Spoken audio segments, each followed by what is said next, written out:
अरे मैडम आप आज तो बहुत दिनों बाद। कमलेश जी, हाँ मैं वो पापा के केस को लेकर थोड़ा बिजी हो गई थी। आपके बाबा के बारे में सुन के बहुत दुख हुआ। हेलो, हाँ अभी मैं बिजी हूँ, बाद में बात करिए। अरे नया फोन है, बहुत अच्छा है, खासकर कि जो तितली बनी है वो तो और भी अच्छी है।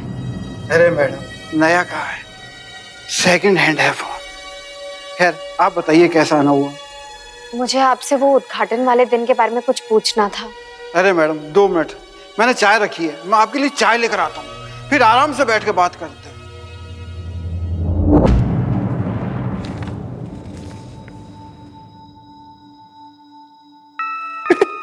भाइयों, कल रानी पार्क पैलेस के ऑडिटोरियम में फ्रेंच फिल्में दिखा रहे हैं सुबह सुबह।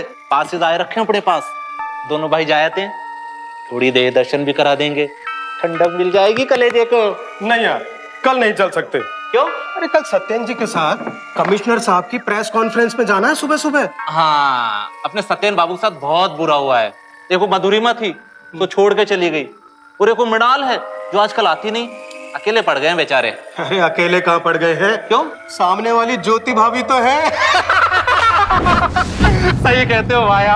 अरे कल इसी बात की तो प्रेस कॉन्फ्रेंस है। अच्छा, सुना है और अंदर की खबर है कि कल कमिश्नर साहब अपनी ही प्रेस का कांड तो क्लोज करने वाले हैं। क्या बात कर रहे हो? और क्या, मतलब कल पूरे जयपुर को पता चल जाएगा। वासना का पुजारी राजू ड्राइवर गुल खिला रहा था किसके साथ, किसके? वाह वाह, क्या बात है, मुझे तो यकीन नहीं हो रहा कि मैं आप जैसे घटिया और वाहियात लोगों के साथ काम करती थी।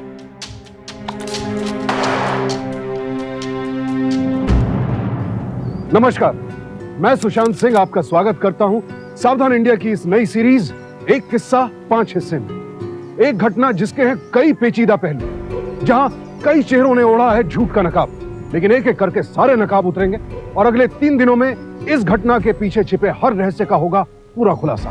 एक तरफ जहां इस केस को आनन फानन में बंद किया जा रहा था, वहीं दूसरी तरफ मृणाल को ना तो खुद कोई रास्ता सूझ रहा था और ना ही कोई उसकी मदद के लिए आगे आ रहा था। ऐसे में अपने पिता के नाम पर लगे व्यभिचार के दाग को मिटाने के लिए क्या करेगी Mrinal?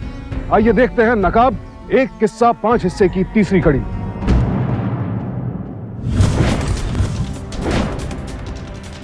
Urine pregnancy test kit Ajay Bihari के घर पे क्या कर रहा था? कहीं अजय बिहारी ने वो किट मधु के लिए तो नहीं खरीदा था? लेकिन पोस्टमार्टम की रिपोर्ट में कुछ क्यों नहीं आया? Yes doctor. वर्तमान पत्रिका प्रिंटिंग प्रेस हत्याकांड एक जघन्य हत्याकांड था और इस केस के ऊपर इंस्पेक्टर अमर है जो इस केस के बारे में आप लोगों को खुलासे से बताएं। इंस्पेक्टर अमर बताएं प्लीज। 13 जुलाई 2013 को वर्तमान समाचार की प्रेस में हमें 3 लाशें मिली, जिनके नाम हैं राजू दास, मधुरिमा चौबे और अजय बिहारी। भैया प्लीज थोड़ा जल्दी निकाल लीजिए, कैसे चला रहे हैं आप?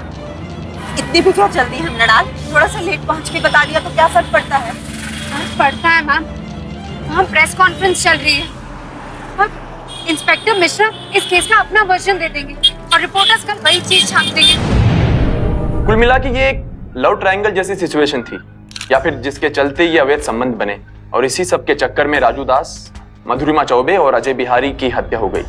यही कहकर हम इस केस को क्लोज करने जा रहे हैं। Thank you. इंस्पेक्टर साहब, आप केस क्लोज नहीं कर सकते।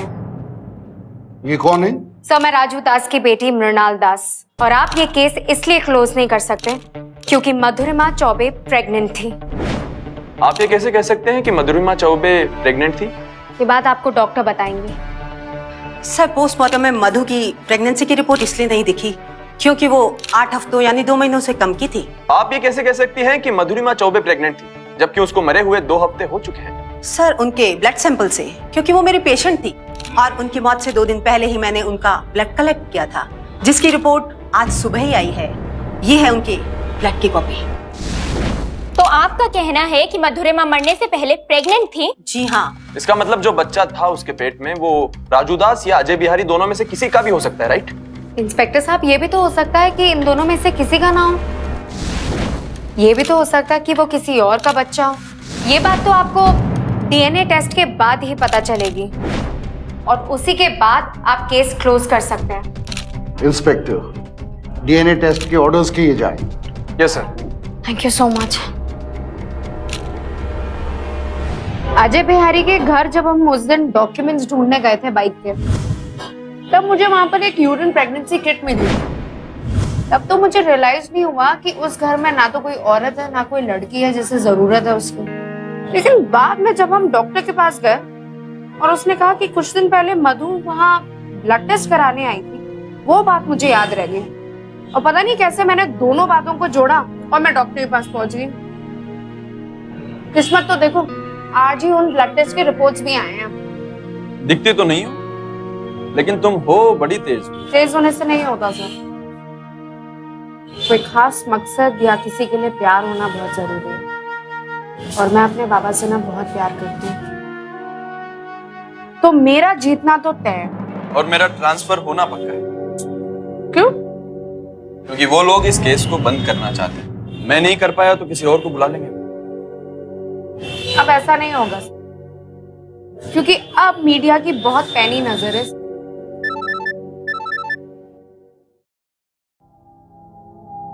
हाँ, अच्छा,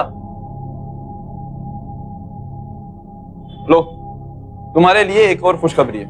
अजय बिहारी की बाइक मिल चुकी है। हम वेट किस बात का कर रहे हैं? चलो।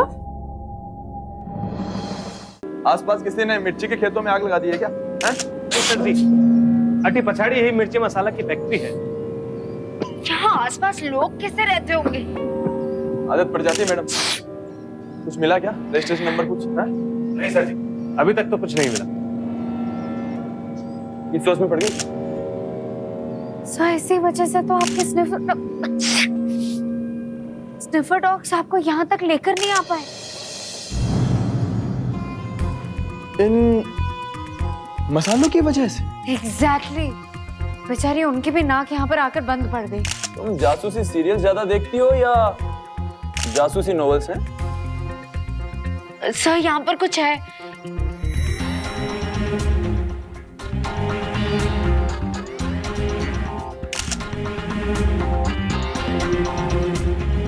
अमर, ये मेरे पापा की शर्ट है। ये देखिए मैं आपके लिए क्या लेकर आई। मेरे लिए? सिर्फ शर्ट ही दी, साड़ी नहीं दी इन लोगों ने। अरे ये शर्ट मैगजीन वालों ने नहीं दी है, जल कुक्कड़। इसे तो मेरी बेटी खरीद के लाई है, मेरी बेटी। वो भी अपनी पहली सैलरी से। अरे इस पर तो मेरा नाम भी लिखा है। देख देख देख, आरडी मतलब राजू दास। देख देख देख। शर्ट को फोरेंसिक लैब में एनालिसिस के लिए भेजते हैं। खून की जांच होगी, सब पता लग जाएगा। लेकिन एक बात मेरे को समझ में नहीं आती, हत्यारे चाहते तो इस शर्ट को कहीं भी फेंक सकते थे, उन्होंने इस शर्ट को इस बैग में क्यों डाला?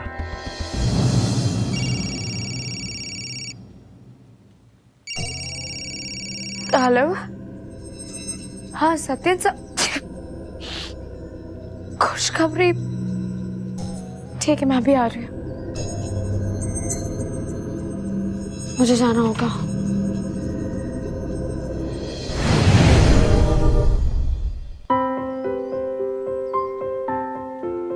सर ये कैसे हो गया? ये सब तुम्हारे बाबा का ही आशीर्वाद है बेटा। देश के सबसे leading news channel UN TV में फील्ड रिपोर्टर की नौकरी है ये। इसके लिए मधु जैसे सीनियर रिपोर्टर जाने वाली थी, पर वो ना जा सकी। शायद तुम्हारी किस्मत में लिखा था ये मौका। अरे तू देख क्या रही है?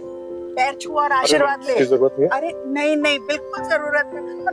दिल्ली जाने की तैयारी कर अब। सर आई एम सॉरी, पर मैं ये एक्सेप्ट नहीं कर सकती। पर क्यों? इस नौकरी के तो तुम सपने देखा करती थी बेटा।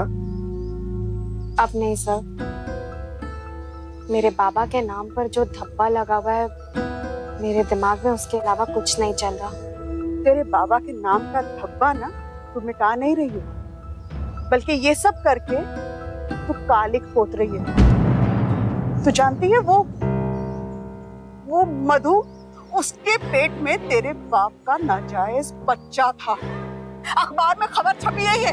अखबार की बातों पे ज्यादा विश्वास है मैं आपको? खबरदार माँ, आज कह दिया, आज के बाद कभी मत कहना।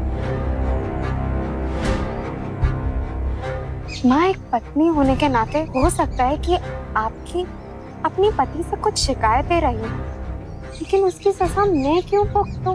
हाँ, हो सकता है कि वो एक बुरे पति थे। ये भी हो सकता है कि आप एक बुरी पत्नी थी, लेकिन मेरे लिए मेरे बाबा भगवान से कम नहीं। मैं बुरी पत्नी हूँ? वो झूठा, घटिया, मक्कार इंसान सारी जिंदगी मुझे ठगता रहा और मैं बुरी पत्नी बन गई। हाँ, वो चोर, चक्का, मक्कार इंसान मेरे लिए मेरे भगवान, पूरी दुनिया से पहले ना, मैं आपको साबित करके दिखाऊंगी कि भले ही मेरे बाबा और बड़े आदमी नहीं थे, छोटे थे, पर वो दिल के बहुत ही नेक इंसान थे, बहुत ही अच्छे इंसान थे माँ, बहुत ही अच्छे इंसान थे।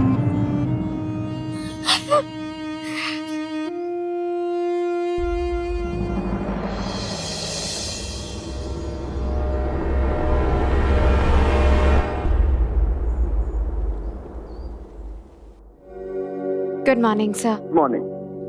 कहिए, आपने मुझे सुबह सुबह यहाँ क्यों बुला लिया? क्या खबर है? एक अच्छी खबर है और एक बुरी भी। तो फिर अच्छी खबर ही सुना दीजिए सर।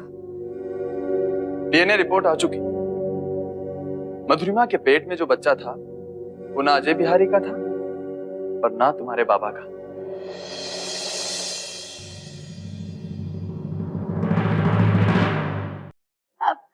मुझे पता था कि मेरे बाबा बिल्कुल बेकसूर है sir. I just knew it.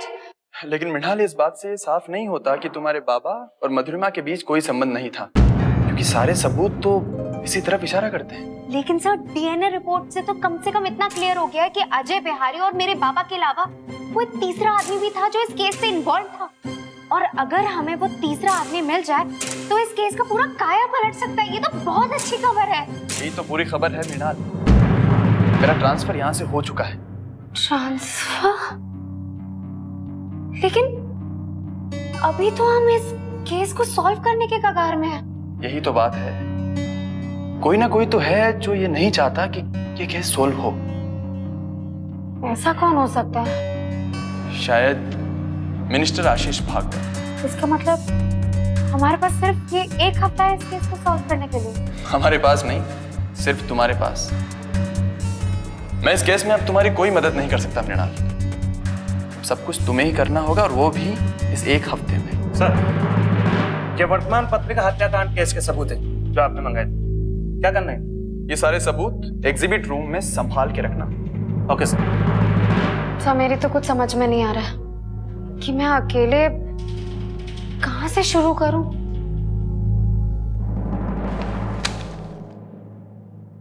ये तुम्हारे बाबा और अजय बिहारी की फोन की रिकॉर्डिंग्स हैं और एफआईआर की कंप्लीट कॉपी भी।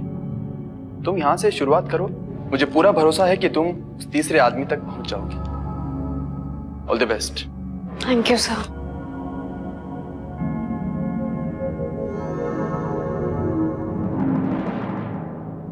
वर्तमान पत्रिका प्रेस हत्याकांड में अभी तक एक भी गिरफ्तारी नहीं हुई है। विपक्ष ने इसे राज्य में कानून की व्यवस्था का पूरी तरह समाप्त हो जाने का सबूत बताया है और राज्य के गृह मंत्री आशीष भागवत से इस्तीफे की मांग की है।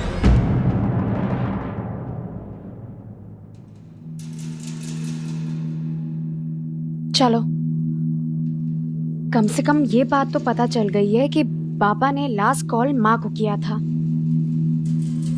ये क्या है? अजय बिहारी को मधु से पहले किसी और ने भी फोन किया था, लेकिन ये नंबर तो अजय बिहारी के कॉल लिस्ट में नहीं था। इसका मतलब किसी ने इस नंबर को डिलीट कर दिया है। कहीं ये वही तीसरा आदमी तो नहीं है? कहीं ये उसी का नंबर तो नहीं है? मोबाइल कंपनी को फोन करके पूछती हूँ कि ये किसके नाम पे रजिस्टर्ड है।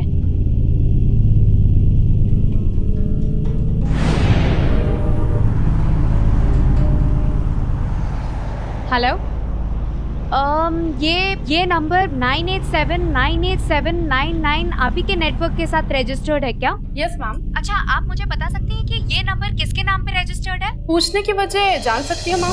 अरे वो भी मैं आपको बता दूंगी, पहले आप मुझे ये बता दीजिए कि ये नंबर किसके नाम पे नहीं रजिस्टर्ड है? मैम, हम ऐसे ही किसी को अपने कस्टमर की डिटेल्स नहीं दे सकते। ऐसी का क्या मतलब है? अरे इस नंबर से मुझे गंदे गंदे कॉल्स आते हैं, गंदे गंदे मैसेजेस आते हैं और कोई अजीब सी आवाजें निकालता है और आप कहती हैं ऐसे ही। मैम, आपको इस नंबर से कॉल आना पॉसिबल ही नहीं। ये नंबर पिछले हफ्ते से डिस्कनेक्टेड है। हाँ, मैं पिछले हफ्ते की बात कर रही हूँ। आप मुझे प्लीज जल्दी से बता दीजिए कि ये किसके नाम पे रजिस्टर्ड है। मैम, मैंने आपकी कंप्लेंट इस नंबर के खिलाफ रजिस्टर कर ली, पर मैं इससे ज्यादा आपके लिए कुछ नहीं कर सकती। एयरवेल मोबाइल नेटवर्क पर कॉल करने के लिए शुक्रिया। आपका दिन शुभ रहे।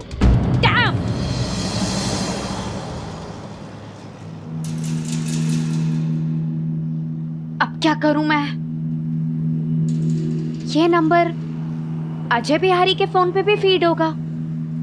करेक्ट।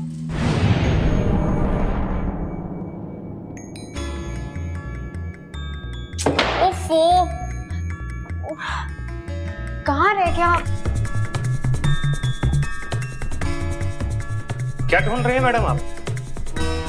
अरे हवालदार साहब, अभी मैं थोड़ी देर पहले यहाँ पर आई थी, याद है आपको? हाँ। वो मेरा फोन कहीं खो गया है, मिल ही नहीं रहा है। एक काम कीजिए, कॉल करके देखिए, शायद यहीं कहीं गिरा होगा तो आवाज सुनाई देगी। जी ठीक है।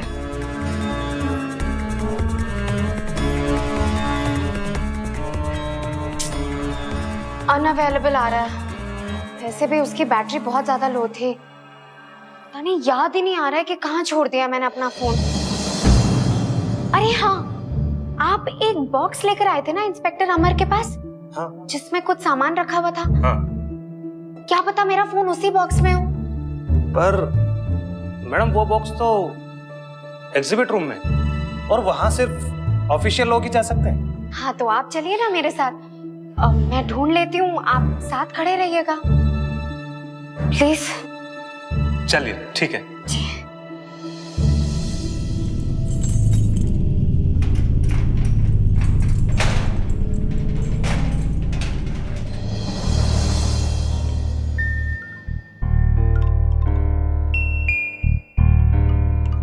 ये दो फोन है, इनमें से कौन सा फोन है आपका?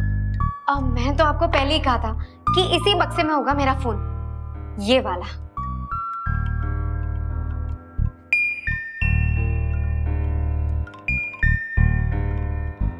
ये लीजिए।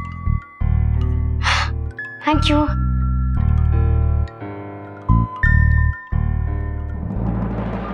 चूंकि पिछले कुछ दिनों से मृणाल पुलिस स्टेशन में अक्सर इंस्पेक्टर अमर के साथ ही दिख रही थी, लिहाजा हवलदार को उसकी बात पर जरा भी शक नहीं हुआ और उसने इस high profile triple murder case में दाखिल किए गए अहम सबूत उसे इतनी आसानी से ले जाने दी। हालांकि मृणाल जानती थी कि उसने जो कुछ किया वो गैर कानूनी था, लेकिन उसके पास और कोई चारा भी तो नहीं था, क्योंकि उसके पास अब सिर्फ एक हफ्ते की मोहलत थी।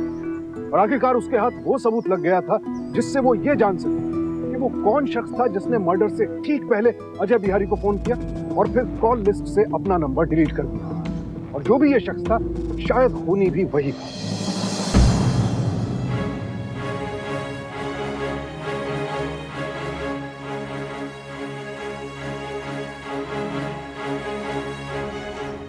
गॉड प्लीज प्लीज प्लीज, ये नंबर दिखा दे। वर्मा जी टू, ये वर्मा जी कौन है? सत्येंद्र वर्मा। ये उनका दूसरा नंबर होगा, मतलब वो दूसरा आदमी बाइक पे सत्येंद्र वर्मा था। अच्छा, तुम्हारे बाबा और मम्मी के बारे में कोई खबर या सुराग? देश के सबसे लीडिंग न्यूज चैनल यूएनटीवी में फील्ड रिपोर्टर की नौकरी है। डीएनए रिपोर्ट आ चुकी। मधुरिमा के पेट में जो बच्चा था वो ना अजय बिहारी का था और ना तुम्हारे बाबा। मतलब इन सब के पीछे सत्येंद्र सर।